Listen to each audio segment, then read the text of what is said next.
Bien, muy buenos días. Nosotros somos el grupo A.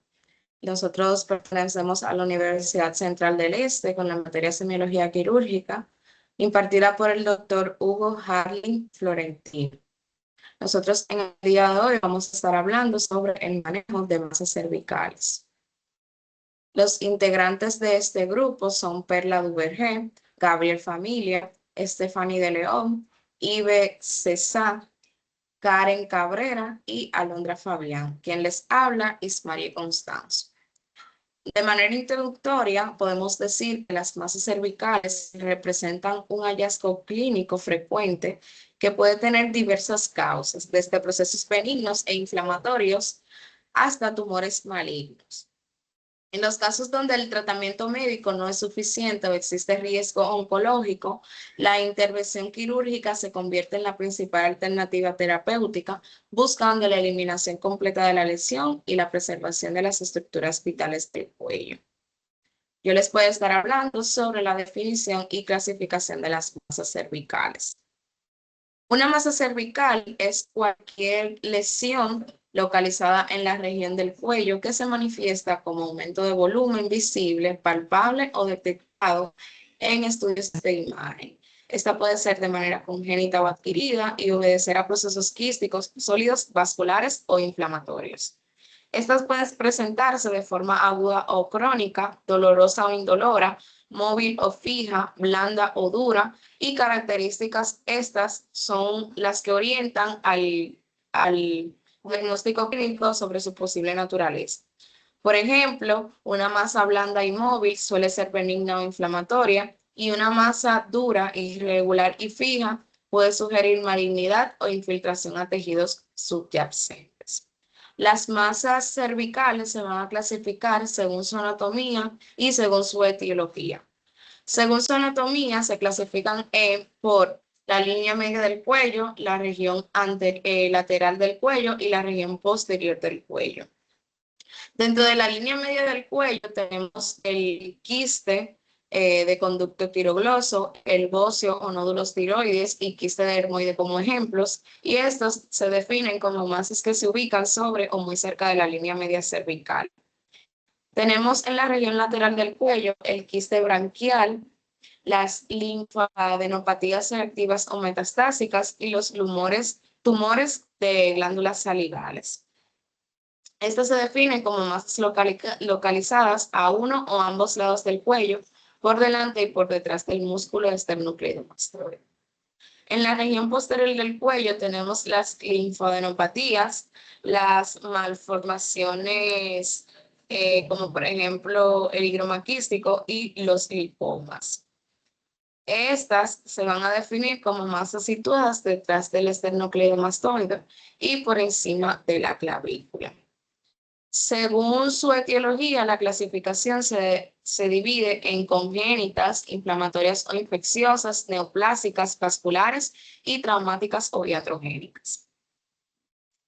Dentro de las congénitas, estas van a derivar de alteraciones del desarrollo embrionario o remanentes de estructuras fetales, como por ejemplo el quiste del conducto tirogloso.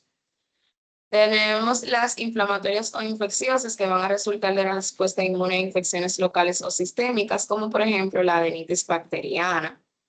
Tenemos las neoplásicas, que son proliferaciones anormales de células benignas o malignas que pueden presentar.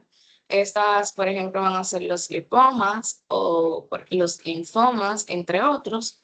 Tenemos las vasculares, que se van a definir como masas originadas de vasos sanguíneos o linfáticos del cuello. Es muy importante mencionar que las características de estas es que pueden latir, cambiar del tamaño con el esfuerzo de la postura, y se requieren de estudios como el Doppler o la angiotomografía. Un ejemplo de estos son los aneurismas carotídeos. Y por último, tenemos los traumáticos o iatrogénicos, que van a derivar de lesiones, intervenciones médicas como por ejemplo los hematomas, los seromas o fibrosis postquirúrgica. Es cuanto de mi parte, mi compañera que sigue.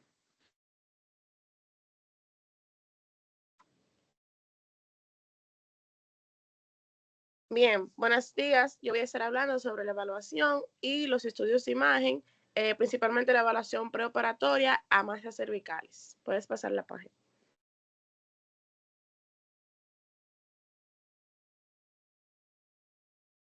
En cuanto a la evaluación preparatoria, tenemos lo que es la historia clínica y el examen físico. En cuanto a la historia clínica, como todos conocemos la estructura, vamos a orientarnos a lo que se necesita para la evaluación de masas cervicales. En este caso, debe orientarse a tiempo de evolución, que es aguda, subaguda o crónica, también a los síntomas asociados como dolor, disfagia, disnea, ronquera, fiebre y pérdida de peso o la sudoración nocturna. En cuanto a los antecedentes, se debe orientar a las infecciones recientes de vías respiratorias superiores, exposición a tuberculosis, el consumo de alcohol o tabaco, que es sospecha de malignidad, la radiación previa en cabeza y cuello y las enfermedades tiroideas. En cuanto a las masas de crecimiento lento, como mencionaba mi compañera, lento y dolorosas suelen relacionarse con procesos inflamatorios, mientras que las masas rígidas, indoloras y progresivas se asocian con mayor probabilidad de malignidad. Pasa la página. En cuanto al examen físico, debe evaluarse lo que es la localización exacta en el triángulo anterior o posterior del cuello, consistencia blanda, firme y fluctuante, también la movilidad, si es móvil o fija, y la relación con la deglución o protusión lingual. Puede ser móvil con deglución, que esto ya está relacionado a tiroides, o móvil con protrusión de la lengua, que es relacionado a quiste tirogloso. También la palpación de adenopatías cervicales, evaluación de pares craneales, también para detectar si hay una invasión. Puedes pasar la página. En cuanto a los estudios de imagen, la elección depende de la sospecha diagnóstica.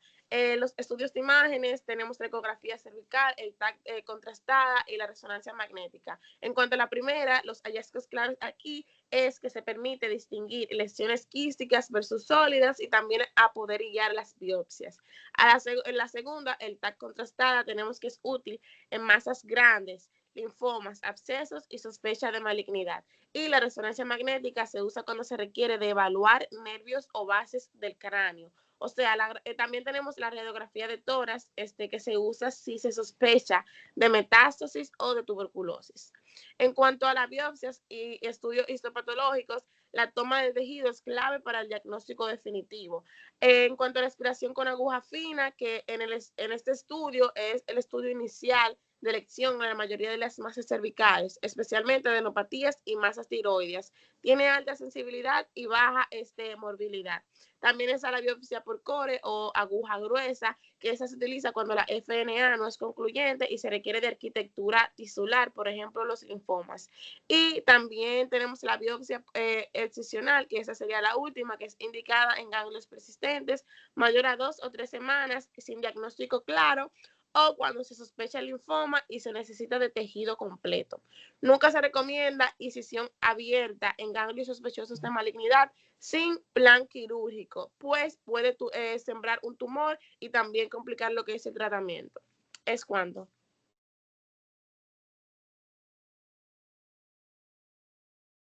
Bien, en este momento les voy a estar hablando acerca de las indicaciones quirúrgicas, criterios y contraindicaciones. Puedes pasar. En cuanto a las indicaciones quirúrgicas, estas se dividen en urgentes y o absolutas e indicaciones electivas y o relativas. Tenemos las relativas, que son una masa cervical persistente en adulto de mayor a 2 o 3 semanas sin diagnóstico, lesión congénita asintomática pero con potencial de infección o crecimiento, lesiones benignas grandes con repercusión estética o funcional y nódulo que compromete o invade estructuras adyacentes, pero no es emergencia inmediata. En cuanto a las absolutas o urgentes, tenemos el absceso cervical fluctuante que requiere drenaje, una masa que provoca compromiso de la vía aérea, compresión traqueal o disfagia severa, lesión con confirmación histológica de malignidad que justifica resecar, fracasos de tratamiento médico en procesos infecciosos con colección o fístula y quiste trigloso infectado recurrente o lesión sintomática. Puedes pasarla. En cuanto a los criterios para la cirugía, antes de decidir operar, se deben valorar criterios clínicos, imagenológicos, histológicos y del paciente. Entre esos tenemos los clínicos como su duración y evolución, síntomas acompañantes, aspecto y consistencia, signos de invasión. Tenemos los estudios complementarios como la ecografía cervical, una punción aspiración con aguja fina o coronary biopsy, la TAC, la RMN, la PET según su sospecha y laboratorios y marcadores. Tenemos los factores del paciente, que es el estado general y comorbilidades. Tenemos lo que es el consentimiento informado y expectativas y edad y pronóstico global. Puedes pasarla. Tenemos contraindicaciones para cirugía. Estas se dividen en absolutas, que pueden ser pocas, y relativas. En cirugía de masas cervicales, las verdaderas absolutas son raras. Con frecuencia son temporales hasta corregir indicaciones. Dentro de las absolutas tenemos la ausencia de consentimiento informado, paciente en fase terminal y estado de shock impractible de corregir. En cuanto a las relativas, tenemos una coagulopatía no corregida, infección cutánea o celulitis extensa en el sitio de abordaje, comorbilidades severas no optimizadas, diagnóstico de linfoma confirmado por punción aspiración con aguja fina, lesiones con alto riesgo vascular o invasión de grandes vasos sin planificación vascular o angiográfica, e inestabilidad hemodinámica que no permite lo que es una anestesia segura. Es cuanto.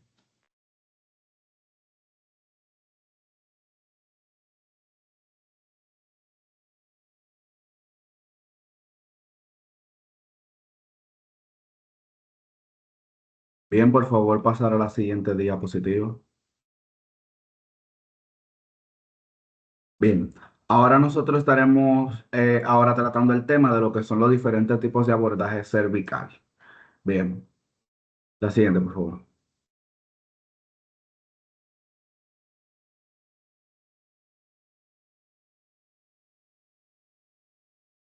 Bien, vamos a empezar viendo lo que es el abordaje cervical anterior, el cual es un procedimiento quirúrgico que se realiza a través de la incisión en la parte frontal del cuello para acceder hacia a la columna cervical. Bien, nosotros acá lo que hicimos fue que hicimos una subdivisión entre las ventajas, desventajas y las indicaciones típicas del mismo. Vemos en las ventajas de este abordaje es que podemos tener un acceso directo a masas anteriores del cuello, tales como tiroides, quistes, tiroglosos y adenopatías anteriores. También, gracias a esas, podemos tener un buen control de tráquea, exófago y grandes vasos anteriores. Este es útil también en algunos procedimientos de columna cervical. Ahora, bien consigo, este trae las desventajas, mayores riesgos de lesión de tráquea, exófago, del nervio laringio recurrente y de vasos mayores. Y también este requiere movilizar vísceras y paquetes vasculares. Y también no es muy adecuado, que digamos, para masas muy laterales o posteriores.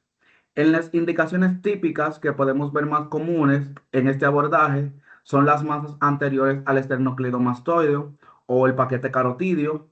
También es común verlo en lesiones del compartimiento visceral del cuello y en masas con extensión hacia el mediastino anterior. Podemos continuar. Bien, en este caso vemos lo que es el abordaje cervical lateral, el cual es una técnica quirúrgica que accede a la columna cervical por el costado del cuello. Bien, en las ventajas de este podemos ver que es excelente para masas que se localizan en el triángulo lateral del cuello o detrás o sobre el esternocleidomastoideo. Este es excelente en exposición del paquete vasculonervioso lateral y cadenas ganglionares y es la vía estándar para disecciones ganglionales. En las desventajas del mismo, vemos que en lesiones muy anteriores puede necesitar extensión o mayor movilización. Este, También vemos riesgo de cicatrices más visibles si estas no se planifican bien. Y vemos que también en este tenemos menor acceso directo a estructuras anteriores profundas. Usualmente en las indicaciones típicas del mismo lo podemos ver en masas ubicadas en el triángulo posterior o lateral del cuello. También cuando se sospecha una afección ganglionar lateral o se va a realizar una disección lateral y cuando la masa está posterior al músculo esternocleidomastoideo o en el compartimiento escalenovertebral. Podemos continuar.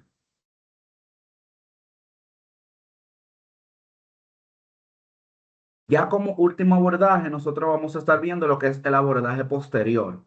En este caso, el abordaje cervical posterior es una técnica quirúrgica que se realiza a través de una incisión en la parte trasera del cuello para tratar problemas usualmente de la columna cervical, disculpen. Bien, en las ventajas de este, vemos que este es adecuado para lesiones ubicadas posterior al esternocleidomastoideo, en el compartimiento de la nuca, o masas que asistan en el triángulo posterior profundo. Vemos que esto nos permite también un acceso directo a estructuras posteriores del músculo del cuello posterior, como el trapecio, esplenios, el ligamento nucal, y a la parte dorsal del paquete vasculonervioso, en caso de que éste esté comprimido. Vemos como desventajas del mismo que este no es el adecuado o el ideal para lesiones que requieren acceso anterior, ya sea tráquea, exófago o grandes vasos. Tiene una exposición más limitada y la cicatriz puede ser muy visible y requiere mayor disección muscular posterior. Las indicaciones típicas del mismo suelen ser en masas en región posterior del cuello, como en el área suboccipital o para vertebrar. También en lesiones con extensión dorsal que requieren abordaje del mismo. Puede continuar, por favor.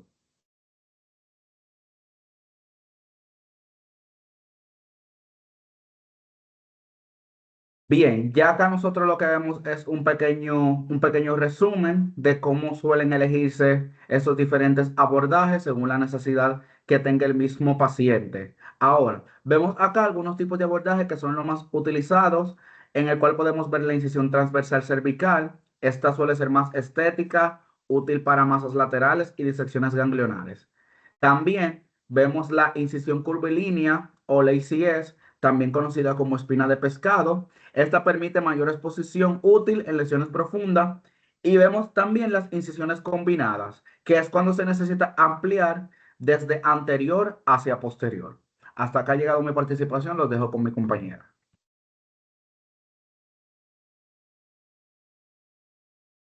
Bien, bien.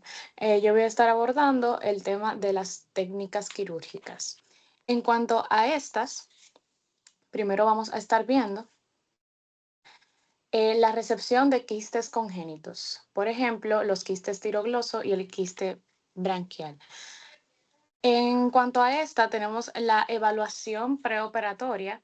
Debemos verificar localización del quiste en relación anatómica y confirmar que no haya infección activa porque la cirugía en presencia de infección incrementa pues las complicaciones. También tenemos imágenes pertinentes, ecografía, TAC, resonancia, según el caso. Después tenemos la técnica quirúrgica típica.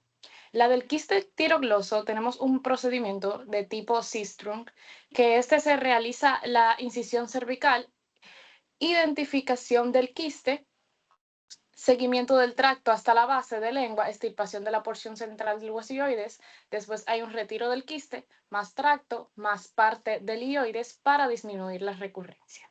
En cuanto al quiste de la hendidura branquial, hay una incisión apropiada, habitualmente lateral al músculo esternocleidomastoideo. Hay una disección cuidadosa del saco, del quiste y o tracto fistuloso, preservando nervios y vasos importantes del cuello, como son el nervio espinal accesorio, el nervio hipogloso y la vena yugular, entre otras más.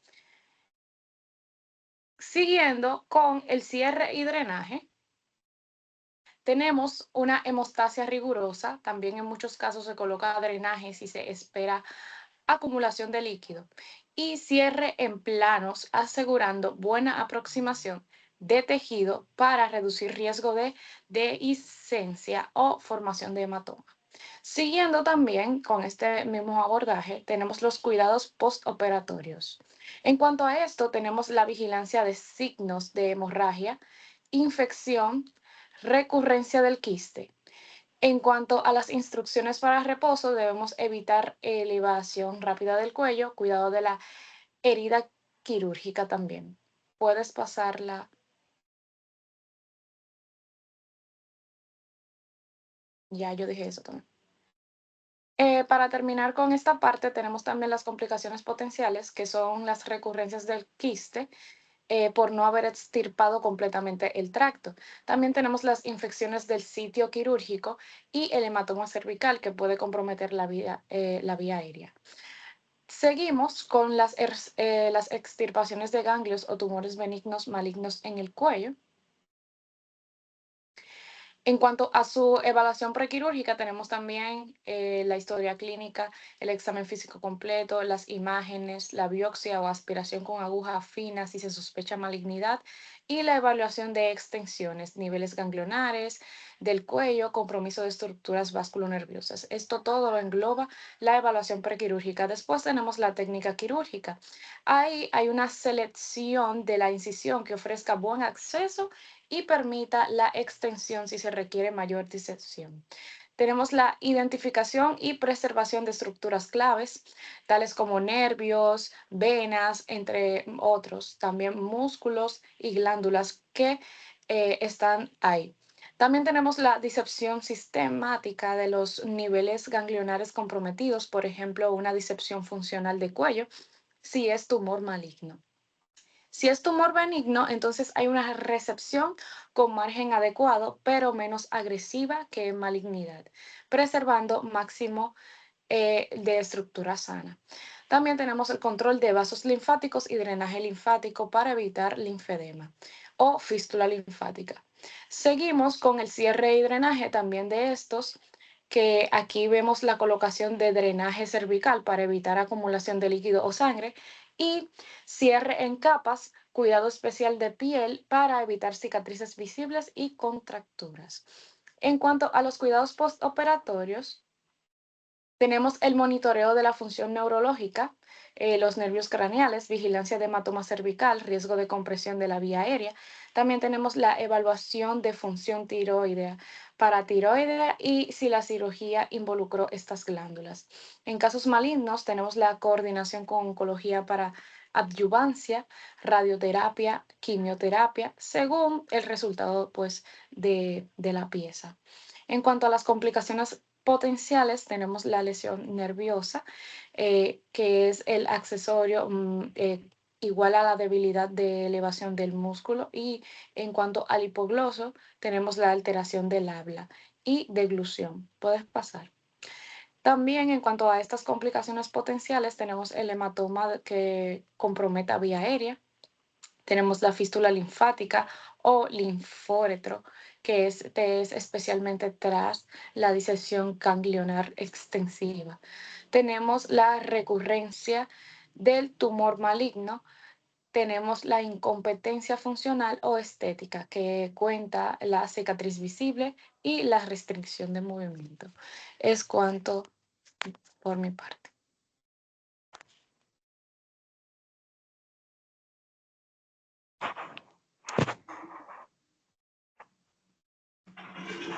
Bien, ahora yo voy a estar hablando sobre los cuidados post-terapéuticos de la cirugía de masas cervicales. Puedes pasarla, por favor.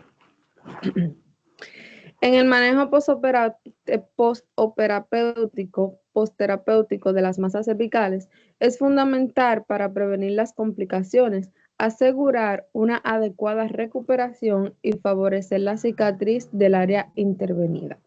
Las cirugías se centran principalmente en el control del dolor y el drenaje, así como en la prevención de las infecciones y el seguimiento clínico. Puedes pasarla, por favor. También tenemos el control del dolor y el drenaje en el manejo quirúrgico de masas cervicales. En cuanto al control del dolor, se debe de administrar analgésicos según la indicación médica, como por ejemplo paracetamol, AINES, o en casos necesarios se debe aplicar opioides. También se debe de evitar los movimientos bruscos del cuello que pueden aumentar ya sea el dolor, puede causar heridas o comprometer la herida intervenida. Se debe de mantener una posición semisentada o con ligera elevación de la cabeza para disminuir la tensión de la zona intervenida o operatoria. Puedes pasarla, por favor. En cuanto al manejo de drenaje, se debe de verificar la permeabilidad y el funcionamiento del drenaje tipo Penrose o administrativo tipo Janssen-Pratt. Se debe también de controlar el volumen, el color y las características del líquido drenado del área intervenida. Se debe de verificar el tipo de sangrado, si es seroso o purulento. Se debe de registrar la cantidad diaria y comunicar al médico cualquier aumento o cambio sospechoso del líquido.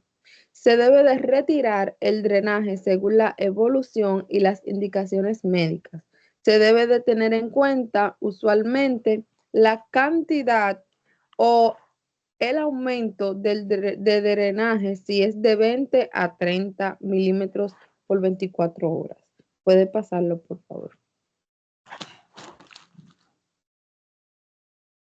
También tenemos lo que es la intervención de la prevención de infecciones y seguimientos en el manejo quirúrgico de masas cervicales. En la prevención de infecciones se debe de mantener una higiene rigurosa de la herida intervenida. Se debe de realizar curas con técnicas estériles. Se debe de vigilar los signos de infección local, como por ejemplo enrojecimiento, calor, dolor aumentado, secreción purulenta o fiebre.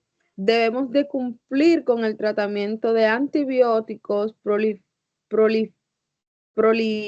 profilácticos o terapéuticos indicado por el cirujano. Se debe de evitar manipular la herida o el drenaje indicado. Puedes continuarla, por favor.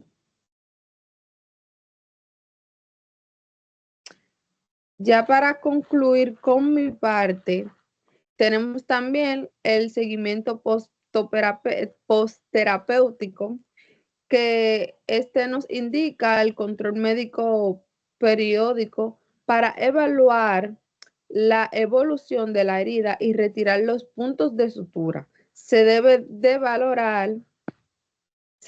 valorar la función estructural cervical como la movilidad, deglución, la voz y la sensibilidad de dicha. En caso de sección tumoral, se debe de hacer seguimientos oncológicos para descartar cualquier infección o recurrencia. Se debe también de educar al paciente sobre los signos de alarma y los cuidados que debe de tener en el hogar para evitar infecciones, contaminaciones, entre otros. Hasta aquí mi exposición.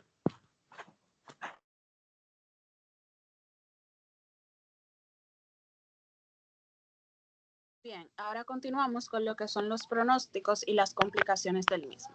El tratamiento quirúrgico de las masas cervicales busca extirpar completamente lo que es la lesión y así confirmar su causa. Sin embargo, en esta pueden presentarse lo que son algunas complicaciones. En primer lugar, tenemos lo que es la hemorragia. En esta pueden surgir durante la cirugía, ya sea por la lesión de los vasos importantes o como un hematoma postoperatorio, comprometiendo lo que es la vía aérea y así requiriendo lo que es una intervención urgente. También tenemos lo que es la lesión nerviosa, en la que el daño a los nervios del cuello puede provocar lo que son secuelas como la parálisis facial, también está la disfonía, la disfagia o también lo que es la dificultad respiratoria. También está la recurrencia, que esta ocurre si la masa no se extirpa completamente, especialmente en lo que son las lesiones congénitas o en lo que son las lesiones malignas. Y por último, pero no menos importante, tenemos lo que son las infecciones o las deshistencias, que estas son menos frecuentes, pero son posibles, ya sean por contaminación o por la mala cicatrización del paciente. Siguiente. Con respecto a los resultados y al pronóstico, según la causa de la masa cervical, tenemos que, por ejemplo, en las lesiones benignas, la resección completa ofrece lo que es un excelente pronóstico, con una baja recurrencia y un buen resultado estético y funcional. En las lesiones inflamatorias o infecciosas, el pronóstico es favorable si se combina con cirugía, drenaje y antibióticos, siempre y cuando controlando lo que es la infección previa. En los tumores malignos, el pronóstico depende del tipo, el estadio y las respuestas a lo que son los tratamientos, como la radioterapia o también puede ser lo que es la quimioterapia. Pero en los casos metastásicos, estos requieren lo que es un seguimiento estrecho. En general, una buena evaluación preoperatoria y el manejo quirúrgico adecuado aseguran lo que son los mejores resultados. Siguiente. A manera de conclusión de todo el tema en general, el manejo quirúrgico de las masas cervicales exige lo que es un enfoque integral, basado en un diagnóstico correcto, una planificación quirúrgica cuidadosa y un seguimiento postoperatorio adecuado. La cirugía no solo permite tratar lo que es la causa subyacente, sino que también permite obtener un diagnóstico definitivo mediante lo que es un estudio histopatológico. Un abordaje multidisciplinario garantiza mejores resultados funcionales y estéticos, reduciendo así lo que son las complicaciones y mejorando en su totalidad lo que es la calidad de vida del paciente. Gracias.